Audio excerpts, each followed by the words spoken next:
क्या सिर्फ syllabus complete करने से आपकी सारी प्रिपरेशन कंप्लीट हो जाएगी? बिल्कुल भी नहीं, आपको सॉल्व करने पड़ेंगे PYQs, MCQs, mock test. Let me help you with this journey. Myself Shahana B, your UGC NET JRF faculty for computer science, where we always study from basics to brilliance. यहाँ पे इस module में हम जितने भी question करेंगे उनके साथ एसोसिएटेड चारों कॉन्सेप्ट पढ़ेंगे, मतलब चारों ऑप्शन के कॉन्सेप्ट्स भी पढ़ेंगे, क्योंकि अभी तो बिगनिंग है तो अभी हम कॉन्सेप्ट्स भी इंट्रोड्यूस कर सकते हैं और उनको लर्न कर सकते हैं. तो चलो भाई शुरुआत कर लेते हैं. सबसे पहला question, A dash represents a project schedule as a directed graph. अब सारे ऑप्शंस में से एक चीज तो बड़ी क्लियर है कि एक्टिविटी तो हर ही चीज में आना है ना. तो एक्टिविटी हमारा प्रोजेक्ट शेड्यूल है, बट एक्टिविटी के साथ क्रिटिकल डायग्राम क्या होता है? वो जो ज्यादा ड्यूरेशन लेता है या फिर वो जो कम ड्यूरेशन लेता है? एक बार आप एक गैस करके देखें और गैस के बाद फिर मैं बताऊंगी कि क्या पॉसिबल इसका आंसर हो सकता है. हो गया जी, चलो. So an activity chart represents a project schedule. तो क्रिटिकल पाथ क्या होता है? Critical path is the longest path.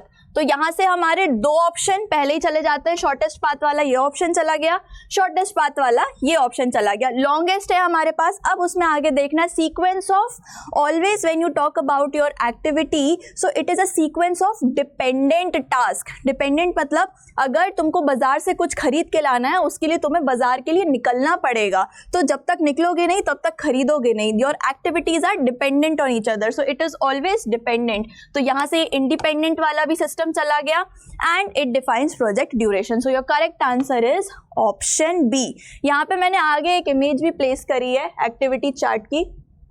इस तरीके का एक्टिविटी चार्ट आपका होता है ना. सो अगर मैं बोलूं कि यहाँ पे क्या सीक्वेंस हो सकता है, तो एक बिगिन टू ए सीक्वेंस ले लेंगे हम. ये हो गया बिगिन टू ए सीक्वेंस, फिर बी सीक्वेंस, सी सीक्वेंस, ये करके एक सीक्वेंस ये बन सकता है यहाँ से. तो एक क्रिटिकल पाथ ये बन गया. बट आपको क्रिटिकल पाथ वो देखना है जो हमेशा लॉन्गेस्ट सीक्वेंस प्रोड्यूस करेगा. तो इस पूरे डायग्राम में आप देखना कि कौन सा पाथ लॉन्गेस्ट सीक्वेंस प्रोड्यूस करेगा, वो आपका क्रिटिकल पाथ होगा. ओके, आगे बढ़ते हैं नेक्स्ट क्वेश्चन की तरफ. Match the agile process models with the task perform. अब यहाँ पे जिसको एजाइल प्रोसेस मॉडल पता है, एक्सट्रीम प्रोग्रामिंग वगैरह पता है, तो ये वो आंसर कर लेगा. दो कॉन्सेप्ट्स तो एजाइल के ऊपर ही बेस्ड है. एक बार गैस करने की कोशिश करें, फिर हम इसको सॉल्व करेंगे. हाँ जी, हो गया गैस. देखो जिसको आंसर पता है उसको क्लिक तो एक बार में कर जाएगा. सब स्क्रम कहाँ पे यूज होता है? It is a kind of a team management thing which is used when you are developing software. Software develop करने के लिए टीम मैनेजमेंट जब होता है, इसलिए हम स्क्रम को यूज करते हैं. तो इसका आंसर जाएगा स्प्रिंट बैकलॉग से. स्प्रिंट क्या होते हैं? सेट ऑफ एक्टिविटीज जिनका बैकलॉग आप लगाते जाओ कि ये सेट ऑफ एक्टिविटीज अभी परफॉर्म होनी है. ठीक है. Adaptive software development. Adaptive software development में हमारे पास आ जाता है time boxes releases. Adaptive software development क्या है आपका? Agile process. अजाइल प्रोसेस कभी भी कोई एक पर्टिकुलर चीज को फॉलो नहीं करता है. यहाँ पे आपके पास टाइम बॉक्सेस होता है. टाइम बॉक्सेस लाइक ऐसे ले लो कि ये डेवलप हुआ, उसके बाद फिर ये डेवलप होगा, फिर ये डेवलप होगा. तो यहाँ पे भी डिजाइन रहेगा, यहाँ पे भी टेस्टिंग रहेगा, यहाँ पे भी deployment. Design, testing, deployment iteratively means it is a combination of incremental and iterative. तो ये आपका अजाइल प्रोसेस मॉडल हो गया. एक्सट्रीम प्रोग्रामिंग में हम यूज करते हैं CRC कार्ड्स का. अब एक्सट्रीम प्रोग्रामिंग क्या होती है बेटा? कोई भी एक फीचर को ले लो. If you are taking one feature and you are working best for that feature, मतलब एक फीचर को नाम से समझ जाओ एक्सट्रीम तक लेकर जाना. उसके अंदर होते हैं CRC कार्ड्स जो ऑब्जेक्ट ओरिएंटेड डिजाइन के लिए यूज किए जाते हैं. Then you have feature driven development. Feature driven development means हर एक फीचर के ऊपर बेसिस पे बढ़ के आप आगे कर रहे हैं. तो यहाँ पे भी एक फीचर एक्शन, उसका कुछ रिजल्ट आया, फिर एक फीचर है, उसका कुछ रिजल्ट आया. सो नाम से समझ जाओगे. जिन लोगों को sometimes when you sit in examination and you can not figure out the option कि यार ये पॉसिबल ऑप्शन कौन सा हो सकता है, तो ऐसे बैठो कि हाँ ये नहीं तो ये हो सकता है, वो नहीं तो वो हो सकता है. नाम से समझने की कोशिश करा करो. ठीक है. यहाँ पे देख लेते हैं कौन सा मैच कर रहा है. ए का 2 मतलब यहाँ पे ऑप्शन क्या आ गया हमारे पास? ए ऑप्शन है करेक्ट है. चेक कर लेते हैं भाई करेक्ट है कि नहीं है. Okay, option is the correct answer. मतलब मैडम जो भी करवा रही है सही तो करवा रही हैं. ओके, आफ्टर दैट आंसर का एक्सप्लेनेशन दिया हुआ है. अजाइल प्रोसेस मॉडल मैंने आपको बताया कुछ इसी तरीके से होता है, वो भी जो डायग्राम मैंने बताया आपको. नेक्स्ट क्वेश्चन, इस क्वेश्चन को एक बार देखें, समझने की कोशिश करें, एक ट्राई करें, एक रैंडम गेस करें, फिर हम इसको सॉल्व करेंगे। अब फंक्शनैलिटी का मतलब क्या होता है? Functionality means whatever your client has said to fulfil. If I say I want a software based on gym management, तो मेरी फंक्शनैलिटी क्या हो जाएगी कि उसमें लॉग इन लॉग आउट अच्छे से वर्क कर जाए, ठीक है, या फिर उसमें जितने लोग आ रहे हैं उसका डेटाबेस बन जाए। तो जो जिस चीज के लिए वो बनाया गया है, जिस रिक्वायरमेंट के लिए वो बनाया गया है, यहाँ पे कुछ ऐसा मैचिंग लग रहा है क्या? Characteristics related with the achievement of purpose. तो यहाँ पे ये चीज मुझे सही लग रही है। Functionality is associated with characteristics related with the achievement of purpose, है ना। उसके बाद रिलायबिलिटी, रिलायबिलिटी को हम क्या बोलते हैं? मतलब मीन टाइम टू एरर्स, कितनी बार एरर आ रहे हैं और वो ठीक भी हो जा रहे हैं। ओके, सो इसको हम कह सकते हैं capability of the software to maintain, कि हाँ एरर आने के बाद भी मेंटेनेबिलिटी है मेरे सॉफ्टवेयर के अंदर, है ना। Next is efficiency. एफिशिएंसी का मतलब क्या होता है? कितनी जल्दी आप वो काम कर लो उस रिसोर्स से एसोसिएटेड, जो भी रिसोर्स है उससे एसोसिएटेड वो काम कितनी जल्दी हो सकता है। तो एफिशिएंसी आगे relationship between the level of performance and the amount of resources.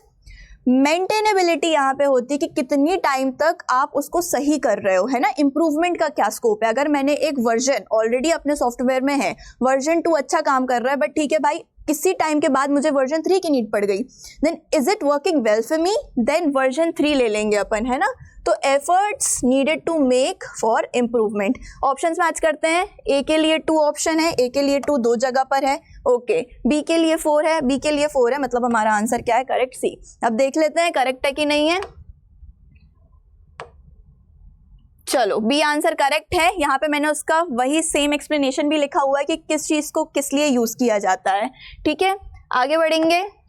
Next question, I think this is one of the easiest question. इसको आप ब्लैक बॉक्स और व्हाइट बॉक्स के कॉन्सेप्ट से भी एसोसिएट करके अगर करोगे तो ये बहुत इजी क्वेश्चन पड़ेगा। एक बार देखें, समझें और रैंडम गेस दे। रैंडम गेस क्या यार, पढ़ने वाले बच्चों थोड़ा स्मार्ट गेस दोगे मुझे, है ना।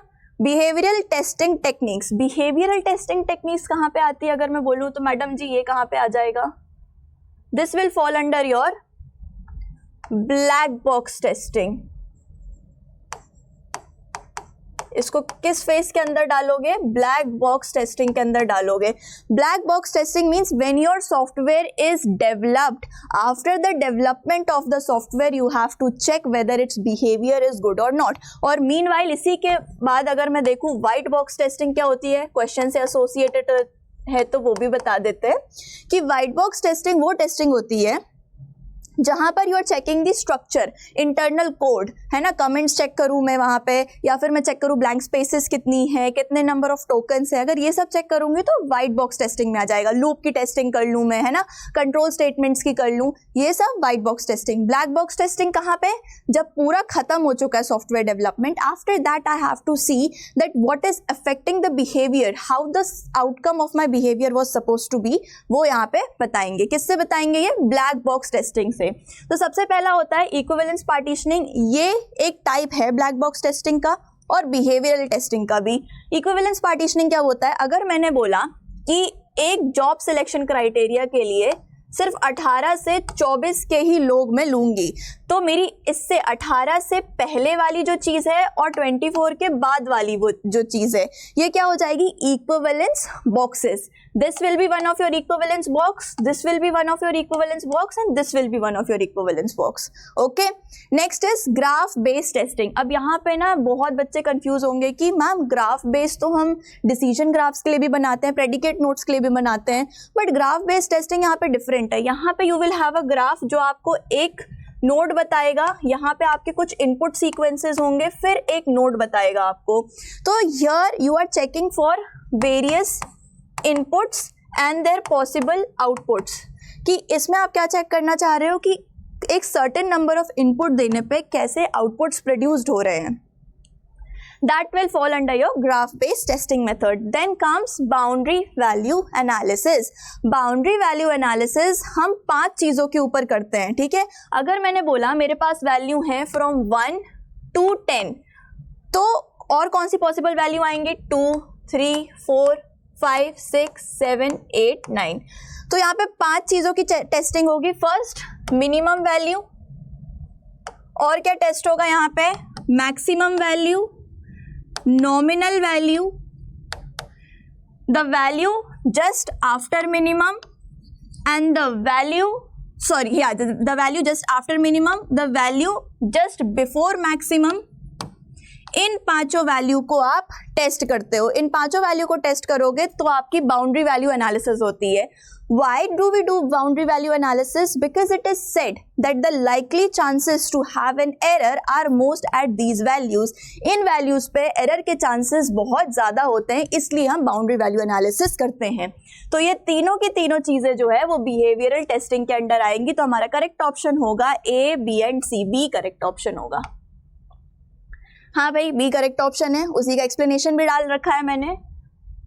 नेक्स्ट क्वेश्चन है आपका, स्टेटमेंट्स दी हुई हैं. देखिए सिर्फ स्टेटमेंट क्वेश्चंस नहीं आते, एक पैटर्न ये भी है कि जहां पे आपको स्टेटमेंट एंड असर्शन रीजन दिया रहता है. असर्शन रीजन मतलब पॉसिबिलिटी है कि दोनों के दोनों स्टेटमेंट करेक्ट हो, बट क्या वो रीजन आपके असर्शन के लिए करेक्ट है कि नहीं है ये भी देखना पड़ता है. तो उस तरह के क्वेश्चंस ट्रिकी रहते हैं. नेक्स्ट वीडियो में मैं वैसे क्वेश्चंस करवाऊंगी. एक बार इसको रीड करो और मुझे बताओ कि इसका आंसर क्या हो सकता है.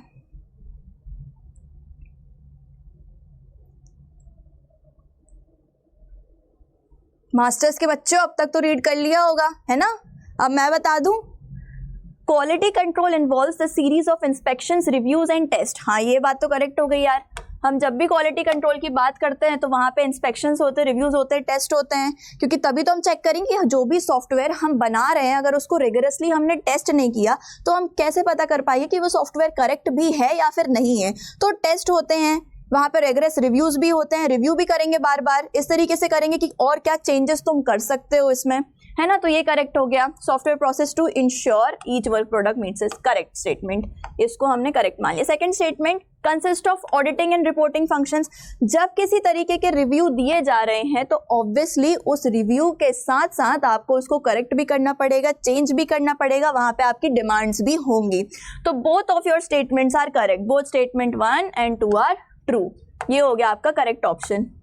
चलो भाई, लगता है पेन काम करने के मूड में नहीं है. मान लो ये ऑप्शन आपका करेक्ट है. ठीक है, नेक्स्ट क्वेश्चन हम सॉल्व करेंगे. अब चलने लगा पेन, मूड है. Software reliability is described with respect to. Software reliability किसके एस्पेक्ट में डिस्क्राइब करता है? थोड़ा सा ट्रिकी जा सकता है, पर एक बार ट्राई करो, फिर मैं सारे ऑप्शंस बताऊंगी कि क्या है प्रॉब्लम, क्या दिक्कत आएगी आपको इस क्वेश्चन में. सिंपल सा क्वेश्चन, बहुत सिंपल आंसर, थोड़ा सा ट्रिकी एलिमेंट.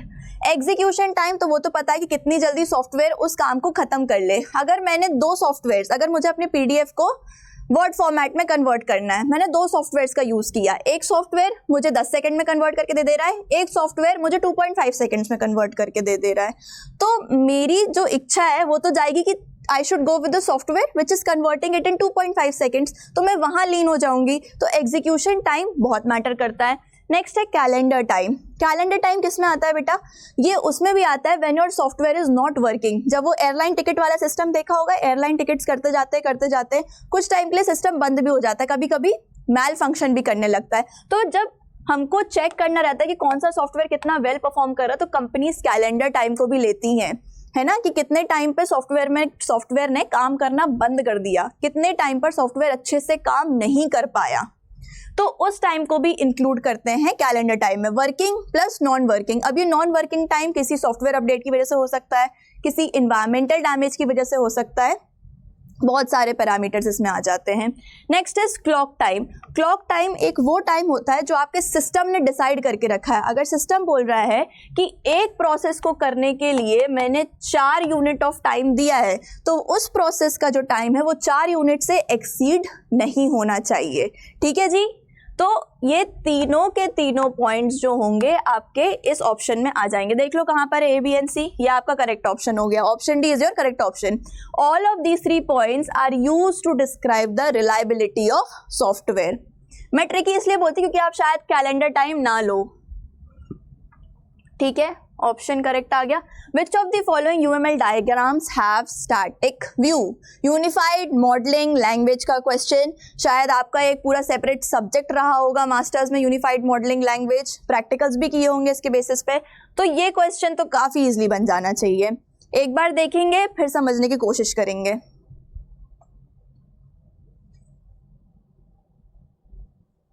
हाँ जी, देखा, समझ में आया। अगर यूनिफाइड मॉडलिंग लैंग्वेज के सारे डायग्राम्स पढ़ा है ना बेटा, तो ये बहुत इजी क्वेश्चन है। यही बोल रही हूं मैं कि एग्जाम स्कोरिंग भी हो सकता है। अगर ये पर्सपेक्टिव लेके चलोगे कि सिर्फ डिफिकल्ट क्वेश्चन ही पूछते हैं, तो नहीं, इजी क्वेश्चंस भी आते हैं। कुछ कुछ क्वेश्चन से वैसे बोलते हैं लड्डू क्वेश्चंस कि यार इसके नंबर तो मिलने ही मिलने हैं, है ना।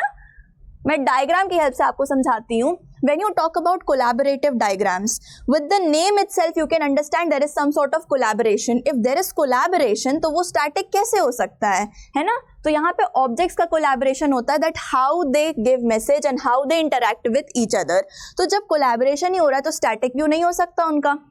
ये है स्टेट डायग्राम। स्टेट डायग्राम में क्या होता है, how one object is changing state from another. यहाँ पे इन लोगों ने कार्ड का एग्जांपल दिया है। जब मैं कार्ड को रीड कर रही हूँ, है ना, जब मैं कार्ड को रीड कर रही हूँ तो कार्ड को सक्सेसफुली तभी रीड कर पाऊंगी जब मैं फिर पिन डालूंगी, है ना। एक स्टेज के बाद दूसरी स्टेज कैसे आनी है, ये स्टेज का जो ट्रांजिशन है, स्टेट ट्रांजिशन, ये बताता है स्टेट वाला डायग्राम। नेक्स्ट जो आपका डायग्राम है डिफरेंशिएट करने के लिए, और या फिर नाम से ही आपको पता चल रहा है, this is your activity diagram. जब आपको पता है कि कोई ना कोई एक्टिविटी हो रही है तो वो डायग्राम तो स्टैटिक किसी हाल में नहीं होगा।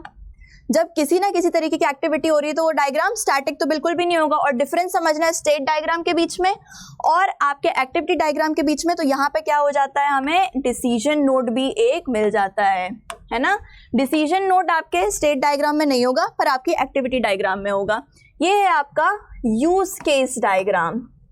अब use case diagram, obviously ma'am ने इस डायग्राम को इतने अंत तक बचा कर रखा तो करेक्ट आंसर यही होगा। Obviously here you are taking actors and associated use cases. अगर मैं बोल रही हूँ कस्टमर क्या कर सकता है, कस्टमर आइटम्स को व्यू कर सकता है, कस्टमर परचेजेस कर सकता है, कस्टमर चेकआउट कर सकता है।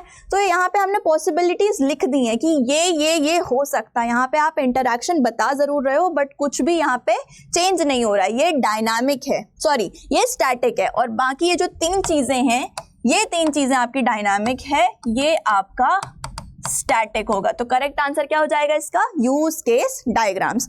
बढ़ते हैं अगली क्वेश्चन की तरफ बच्चों, ये तो हो गया। अब modifying the software by restructuring is called, confuse नहीं होना, यहाँ पे सिंपल सा क्वेश्चन है, अच्छे कॉन्सेप्ट्स हैं, एक बार सही सही आंसर बता दो इसका। रिस्ट्रक्चरिंग, मेन वर्ड पढ़ के देखना एक बार, ठीक है। रिस्ट्रक्चरिंग की जरूरत कहां पे पड़ती है, तुम्हारा कीवर्ड हो गया। मैं बता दूं अब आंसर, करके देखा। अडैप्टिव मेंटेनेंस तब करते हैं कि मेरे पास एक ऑलरेडी वर्जन एग्जिस्ट कर रहा है। Now I want some updated features, so I will move forward and shift to version 2। Corrective maintenance तब करते हैं where there is any sort of bugs, any sort of errors. तो हम correct कर रहे हैं अपने सॉफ्टवेयर को, means it is already made and we want to change something in that, so that is your corrective maintenance. अब आता है परफेक्टिव मेंटेनेंस की बात। तो इसका मेरे पास हमेशा बहुत बढ़िया सा एग्जाम्पल रहता है जो मैं यूनिवर्सली बहुत यूज करती हूँ। यूट्यूब के पास शॉर्ट्स का कॉन्सेप्ट पहले से था। अगर मैं बोलूँ यूट्यूब है और मैं बोलूँ इंस्टाग्राम है, इंस्टाग्राम में कॉन्सेप्ट इंट्रोड्यूस हुआ रील्स का, है ना।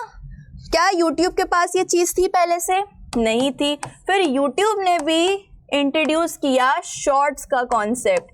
Why? Because YouTube wanted to hold subscribers. So here it is adding new features. यहाँ पे नए नए फीचर्स को ऐड किया जा रहा है ताकि आपके सब्सक्राइबर्स वैसे के वैसे ही रहें। नीड नहीं है, there is no need to add this feature, but this feature was added so that your subscribers don't go anywhere. So this is a kind of perfective maintenance, right? इसको बोलेंगे perfective maintenance क्योंकि यहाँ पे आप restructuring कर रहे हो just because आपका सॉफ्टवेयर और बेहतर और अच्छा हो सकता है। सो इसका करेक्ट आंसर होगा परफेक्टिव मेंटेनेंस। जाते जाते ये भी देख लेते हैं कि प्रिवेंटिव मेंटेनेंस क्या होता है। You don't want your software to get obsoleted from environment, मतलब मेरा सॉफ्टवेयर खत्म ना हो जाए एनवायरनमेंट से, वो फिर भी घसीटता कैसे भी चलता रहे। तो वहां पे हम यूज करते हैं प्रिवेंटिव मेंटेनेंस, ठीक है। ये 4 तरीके के मेंटेनेंस है। घुमाकर अडैप्टिव पे भी क्वेश्चन आया है पहले, अगर आप PYQ सॉल्व करते हैं तो। ये चारों की चारों चीजें कीवर्ड्स के सॉर्ट पे याद करके रखना, ओके। आगे बढ़ते हैं अगले क्वेश्चन की तरफ। परफेक्टिव मेंटेनेंस, हाँ भाई सही आंसर है, हो गया हमारा ये। नेक्स्ट अब आ गया एक न्यूमेरिकल। अब न्यूमेरिकल देख के बच्चों का ये रहता है इसको छोड़ देंगे, इसको लास्ट में करेंगे, बट ना न्यूमेरिकल अगर एक बार पकड़ आ जाती है, if you know how it is solve, बहुत ईजी रहता है बेटा, इसको छोड़ना नहीं, न्यूमेरिकल छोड़ने नहीं है, करके आने, कॉन्सेप्ट एक बार समझ लो तो सारे न्यूमेरिकल सॉल्व हो जाएंगे। आप क्वेश्चन पढ़ो, मैं आंसर के साथ ही क्वेश्चन बताऊंगी। इसको तो मैं सॉल्व करने के लिए टाइम दूँ भी नहीं, है ना, क्योंकि आप तो लगा देंगे अच्छा खासा टाइम, हम इसको सीधे सॉल्व करते हैं। A software project was estimated at 864 function points. मैंने ना फॉर्मूलेज लिख रखे हैं ताकि आपको आसानी हो, हम यहाँ इसी के साइड बाय साइड सारा कैलकुलेशन भी करेंगे, ठीक है। तो चालू करते हैं। कितने फंक्शन पॉइंट्स हैं? A 6% team will be assigned to the project consisting of requirement gathering, 1 designer, वो हमको पता है, और उनके एसोसिएटेड सैलरीज दी हुई है, किस किस के लिए कौन सी सैलरी लगेगी हमें यहाँ पे। फाइंड क्या करना है हमको? Following represent the project cost. अगर प्रोजेक्ट कॉस्ट चाहिए तो उसके लिए हमें ये भी पता होना चाहिए कि प्रोजेक्ट का एफर्ट क्या है, हमें ये भी पता होना चाहिए कि प्रोजेक्ट कितने दिन तक काम किया है इस प्रोजेक्ट पे, तभी तो हम पता लगा पाएंगे कि उसका खर्चा कितना आया। अगर हमको पता ही नहीं कितने दिन उस पर काम हुआ है तो खर्चा कैसे आएगा, कॉस्ट कैसे एस्टिमेट होगा। So we will start with it. First total effort निकालना है। एफर्ट निकालने के लिए टोटल फंक्शन पॉइंट्स, कितने फंक्शन पॉइंट्स दिए हैं जी क्वेश्चन में? हमारे पास है 864 function points, sorry 864 function points. And productivity per person per month, productivity कितनी दी हुई है यहाँ पे चेक करेंगे थोड़ा सा, 12 FP है ना, this is your productivity. Same चीज यहाँ पे लिख दो 12 FP। इसको कैलकुलेट करोगे तो आपका आंसर आ जाएगा 72, ठीक है। मतलब टोटल एफर्ट तो है हमारा कैलकुलेट हो गया। अब हर एक फॉर्मूला दूसरे फॉर्मूले से रिलेटेड है, तो अगर एक कैलकुलेट नहीं करा तो दूसरे पे भी नहीं जा पाओगे। टोटल एफर्ट लगाते हैं 17 एंड टोटल टीम साइज कितना दिया हुआ है हमको? The total team size, you will be assigned a team of project consisting requirement gathering 1 designer, 6% की टीम है, तो ऑलरेडी हाईलाइटेड है कि 6 लोगों की टीम बनी हुई है यहाँ पे, तो डाल दो इसको भी यहाँ पे। 72 लिखना था जी, ठीक है, इसको हटा देंगे। 6% की टीम है, कितना आ जाएगा? 6 1 6, 6 2 12, मतलब 12 महीने काम हुआ है, 12 मंथ्स काम हुआ है। अब जितनी भी सैलरीज है पहले उनको कैलकुलेट कर लेंगे, फिर जो सैलरी आएगी उसको मल्टीप्लाई कर देंगे 12 महीने से, तो हमें टोटल कॉस्ट मिल जाएगा। कितनी गैदरिंग्स हैं, कितने हमारे पास एसोसिएटेड रोल्स हैं? रिक्वायरमेंट गैदरिंग एक ही पर्सन है, उसकी सैलरी निकाल ली, डिजाइनर एक ही है, उसकी सैलरी निकाल ली, so on and so forth, और ये पूरा कैलकुलेट हो गई। अब आगे क्या करना है हमें? टोटल कॉस्ट निकालने के लिए मंथली कॉस्ट कितना आ रहा है? 3,60,000 इंटू कितने महीने चल रहा है ये काम? 12, तो आपका आंसर 4 लाख समथिंग आएगा। टोटल कैलकुलेट करने से पहले मैं चेक कर लूंगी 4 लाख वाला ऑप्शन है क्या मेरे पास। ओके जी, 4 लाख वाला ऑप्शन सिर्फ एक ही है, तो ये यहाँ पे हो गया मेरा करेक्ट आंसर। 43 lakhs, 4 lakhs बोल रही थी मैं, 43,20,000, मतलब 43,20,000 कुछ आपका आंसर आएगा, ठीक है। 43 lakhs था वो, एक बार मैम का फंबल भी माफ कर देना। आगे बढ़ते हुए फॉर्मूला सारे समझ में आए? कैलकुलेशन हमने यहाँ पे 4 लाख लिख दी थी, इसको 43 कर लो भाई, ये पूरा आपका कैलकुलेशन है। आगे बढ़ेंगे। अब ये आपको बताना है with reference to software engineering institute, ये थोड़ा सा आप एक बार पढ़ के देखिए। This is your capability maturity model. अभी तो इंटीग्रेटेड वर्जन भी आ गया, capability maturity model integrated, that is for your project people, तीनों एस्पेक्ट के लिए रहता है। ये वाला पुराना मॉडल है, पर इस पे क्वेश्चन है, आप एक बार देखें इसको।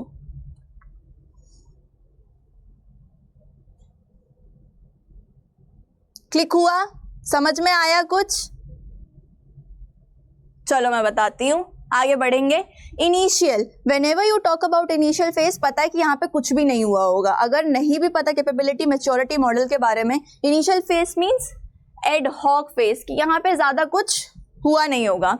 Repeatable phase means you are still trying to manage things, यहाँ अभी भी हमने कुछ कुछ फिगर आउट किया है और कुछ कुछ फिगर आउट नहीं किया है, you are still trying to manage things, तो ये आ जाएगा प्रोजेक्ट मैनेजमेंट में। मैनेज को मैनेजमेंट से में मत कर देना, मैनेजमेंट के बाद एक और स्टेज आती है, उसको हम बोलते हैं ऑप्टिमाइज्ड। तो मैनेजमेंट तो हम कहेंगे कि वो लास्ट स्टेज हो गया आपका, वहां पे तो सब कुछ डिसाइड ही हो जाता है ना, तो उसको नहीं करना है। डिफाइंड मतलब अब यहाँ पे हमको पता है कि प्रोजेक्ट की डेफिनेशन, काफी कुछ डिसाइड कर चुके हैं। एंड नेक्स्ट है मैनेज्ड, तो वो आ जाएगा आपका प्रोजेक्ट मेजरमेंट में। Measurement means software quality assurance factors, जो आपके सॉफ्टवेयर की क्वालिटी को बताते हैं वो फैक्टर्स यहाँ पे लिए जाएंगे। अब एक बार आंसर मैच कर लो। ए के लिए 4 है, ए के लिए 4 दो ऑप्शंस में है, ठीक है भाई। बी के लिए हमने किसको किया है, रिपीटेबल मैनेजमेंट के लिए 3 है, 3 दोनों में है। सी के लिए 1 है या फिर 2 है, सी के लिए आंसर 2 है। तो ये हो गया हमारा correct answer, option number C. ये हो गया खत्म, आगे बढ़ते हैं नेक्स्ट क्वेश्चन की तरफ। हाँ सही है, ऑप्शन नंबर सी। तो आज के लिए इतना ही। अब आने वाले वीडियो लेक्चर्स में अगर आप चाहते हो कि न्यूमेरिकल्स के और कॉन्सेप्ट ले आओ मैम, या फिर क्वेश्चंस के और कॉन्सेप्ट ले आओ मैम, तो उस हिसाब से मैं वेरी कर सकती हूँ। कमेंट में एक बार लिखना that what was your score as per your preparation, कितना स्कोर आप बना पाए इन क्वेश्चंस का। एक सच्चा आंसर दे देना कि मैम या तो हमने सारे ही कुछ भी अटेम्प्ट नहीं करे, सारे आपके आंसर सुन के बता दिए थे, या फिर कुछ अटेम्प्ट करे उनके आंसर आ गए। So comment down below your score and tell me which type of questions you want. You want numerical questions, you want theory questions associated with software engineering. Thank you so much guys.